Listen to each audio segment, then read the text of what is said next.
मैं आरसी गुप्ता, माँ कस्तूरबा गांधी महिला कॉलेज ऑफ एजुकेशन भरतपुर से सेकेंड ईयर का पाठ्यक्रम ज्ञान और पाठ्यक्रम में पाठ्यक्रम योजना के बारे में बताऊंगा। पाठ्यक्रम का निर्माण इसमें क्या है, शैक्षिक प्रक्रिया के 3 प्रमुख अंग हैं। शिक्षार्थी, नंबर 2 शिक्षक, तीसरा पाठ्यक्रम या पाठचर्या। शैक्षिक प्रक्रिया में शिक्षक अपनी शिक्षण विधि के माध्यम से पाठ्यक्रम या पाठचर्या शिक्षार्थी तक पहुंचाता है। इन तीनों अंगों का समन्वयाश्रित संबंध है। समाज निर्माण एवं सामाजिक परिवर्तन हेतु शिक्षा पाठ्यक्रम के माध्यम से ही सशक्त भूमिका निभा सकती है। पाठ्यक्रम शैक्षिक प्रक्रिया का वह अंग है जो शिक्षक और शिक्षार्थी दोनों को अध्यापन एवं अध्ययन की दिशा प्रदान करता है।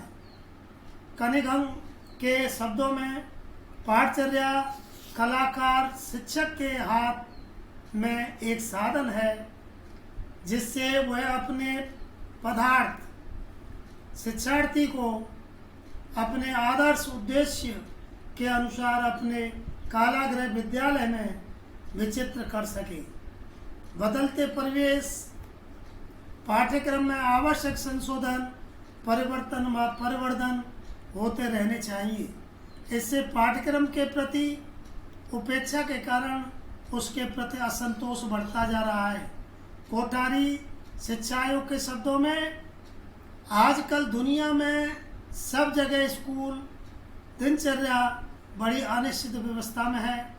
विकसित देशों में सामान्यतया इसकी आलोचना करते हुए कहा जाता है कि यह अधूरी है और पुरानी पड़ गई है और शिक्षा की व्यवस्था को ध्यान में रखकर नहीं बनाई गई है।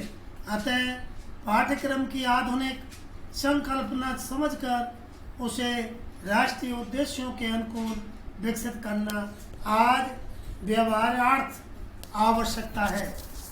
राष्ट्रीय शिक्षा नीति 1986 के अनुसार राष्ट्रीय शिक्षा व्यवस्था पूरे देश के लिए एक राष्ट्रीय शिक्षा क्रम के ढांचे पर आधारित होगी जिसमें एक सामान्य केंद्रक कॉमन कोर होगा और अन्य हिस्सों की बाबत लचीलापन रहेगा जिन्हें स्थानीय पर्यावरण तथा परिवेश के अनुसार ढाला जा सकेगा। सामान्य केंद्रक में भारतीय स्वतंत्रता आंदोलन का इतिहास, संवैधानिक जिम्मेदारियां तथा राष्ट्रीय अस्मिता से संबंधित अनिवार्य तत्व शामिल होंगे। पाठ्यक्रम या पाठ्यक्रम शब्द का अर्थ इसके अंग्रेजी के समानार्थ शब्द द्वारा स्पष्ट होता है।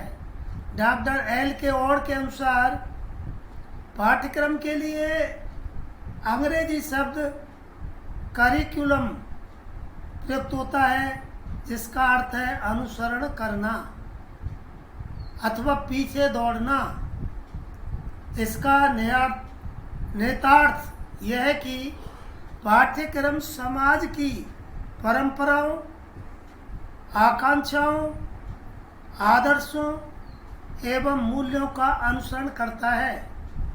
पाठ्यक्रम के माध्यम से समाज अपनी युवा पीढ़ी को वह सब हस्तांतरित करना चाहता है जो उसने सांस्कृतिक निधि के रूप में संचित कर रखा है तथा भावी विकास के लिए आवश्यक दक्षताएं तथा उपकरण प्रदान कर देता है।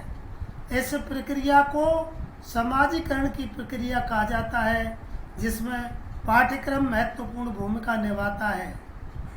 डॉक्टर रामशकल पांडे के शब्दों में शैक्षिक उद्देश्यों की प्राप्ति में पाठ्यक्रम हमारी सर्वाधिक सहायता करता है। पाठ्यक्रम को नवीन शब्दावली में पाठ्यक्रम कहा गया है। प्रारंभ में करिकुलम शब्द का यही अर्थ निर्दिष्ट कोर्स था। लैटिन भाषा के जिन शब्द कुरेर शब्द से इसका जन्म हुआ वह दौड़ के मैदान के अर्थ में प्रयुक्त होता है। करिकुलम शब्द भी बालक की शिक्षा संबंधी दौड़ का मैदान बन गया है और कोर्स के अर्थ में प्रयुक्त होने लगा। पाठ्यक्रम की प्राचीन धारणा में तत्वों के ज्ञान की सीमा निश्चित करना सम्मिलित था। भौतिक विषयों के अर्थ में पाठ्यक्रम शब्द बहुत कम समय तक प्रचलित था, किंतु ये विषय पाठ्यक्रम के केवल अंश मात्र है, संपूर्ण पाठ्यक्रम नहीं। पाठ्यक्रम शब्द का प्रयोग कभी कभी भ्रमवश पाठ्य विवरण के अर्थ में कर दिया जाता है, परंतु पाठ्य विवरण पाठ्यक्रम का अंश मात्र है, न कि संपूर्ण पाठ्यक्रम। कोर्स, अंतर्वस्तु, पाठ्य विवरण आदि शब्द पाठ्यक्रम का अंश मात्र है, न कि संपूर्ण पाठ्यक्रम। कोर्स, अंतर्वस्तु, पाठ्य विवरण आदि शब्द पाठ्यक्रम की अवधारणा को स्पष्ट करने में सब असमर्थ है। स्वयं पाठ्यक्रम शब्द अर्थ विस्तार के माध्यम से ही आधुनिक अवधारणा को प्रकट कर पाता है। इसलिए कुछ शिक्षा शास्त्री पाठ्यक्रम के स्थान पर शिक्षा क्रम अथवा पाठ्यक्रम पद का प्रयोग करना अधिक पसंद करते हैं। पाठ्यक्रम की अवांछनीय धारणा विस्तृत एवं व्यापक है।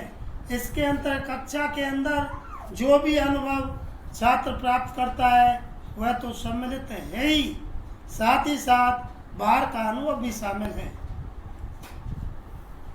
मुदालिया माध्यमिक शिक्षा आयोग के पाठ्यक्रम की आधुनिक परिभाषा में कहा है कि सर्वाधिक आधुनिक शैक्षणिक विचारधारा के अनुसार पाठ्यक्रम वर्ष केवल विद्यालय में पढ़ाए जाने वाले अकादमिक विषय ही नहीं है, किंतु इनके अंतर्गत उन सभी अनुभवों की संपूर्णता सम्मिलित होती है जो विद्यार्थी का विद्यालय, कक्षा कक्ष, पुस्तकालय, प्रयोगशाला, कार्यशाला, खेल के मैदान में शिक्षक शिक्षार्थी के अनेक अनौपचारिक संपर्कों के क्रियाकलापों में अर्जित की गई है। इस अर्थ में विद्यालय के वे संपूर्ण क्रियाकलाप ही पाठ्यक्रम बन जाते हैं। अब इसके आगे कल बताएंगे पाठ्यक्रम के दोष और पाठ्यक्रम निर्माण की प्रक्रिया।